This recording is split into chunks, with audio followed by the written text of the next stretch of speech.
Hi everybody, it's David Oates, Head Researcher with FinderMonkey and also Joanna North Associates.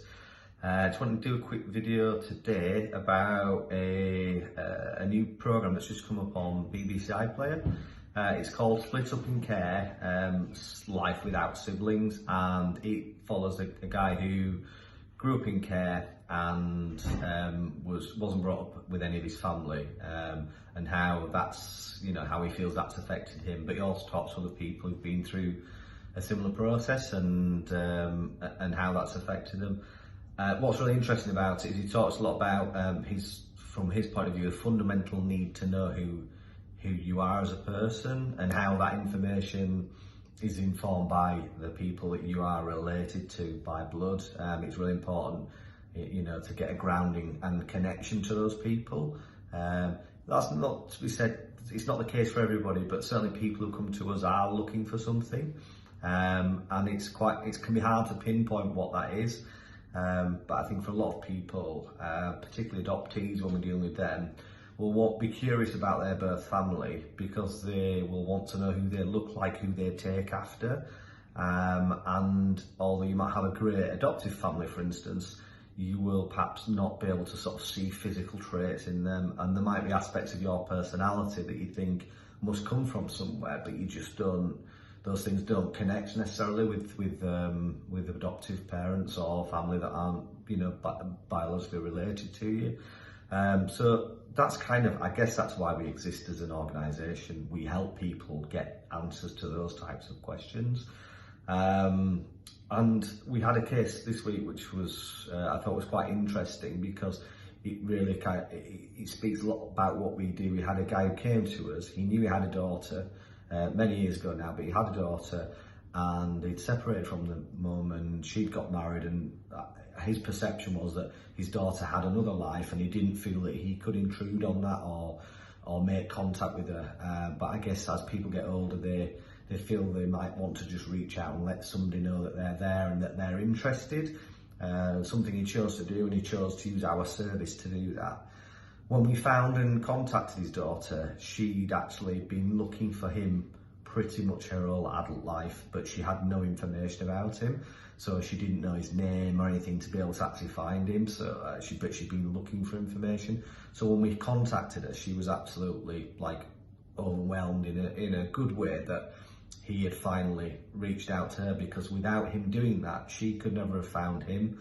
And obviously he couldn't find her with information that he knew, didn't have the skills or the necessary ability to do that. But we have, and we were able to put those two people who wanted to be in touch within a week, I think, of him coming to us. We'd found and contacted his daughter and have completed something that they've both perhaps been interested to do, for many years. So I guess there'll be lots of people out there who are thinking about looking for somebody, have either hit brick walls, don't know how to do it, don't know where to start, or just need some help and support to get them through it.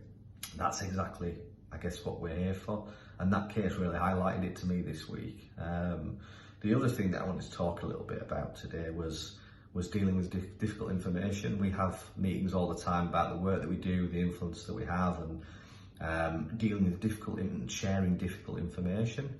One of the pieces of information we often have to share with clients is a search might end in us looking for somebody and finding that they've died, which is always very sad information to think about sharing, but it happens, and we know that it happens, and we try and prepare our clients for that when we're starting the process. But when it does happen, it's always difficult information to share.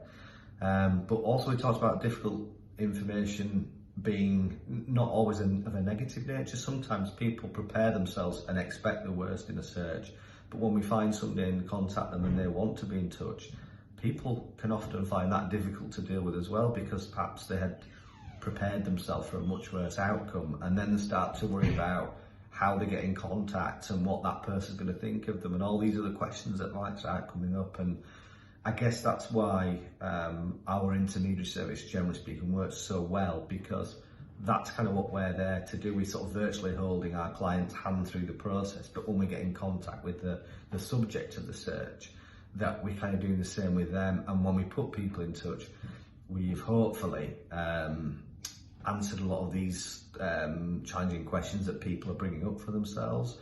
So I guess that's why it's really important to use an intermediary service always when you get in contact with somebody, especially when it's a family member and you're unsure and uncertain of how they might feel and what they will want to do when you get in touch. People need time and help and support, and I think that's what's really important about the intermediary service.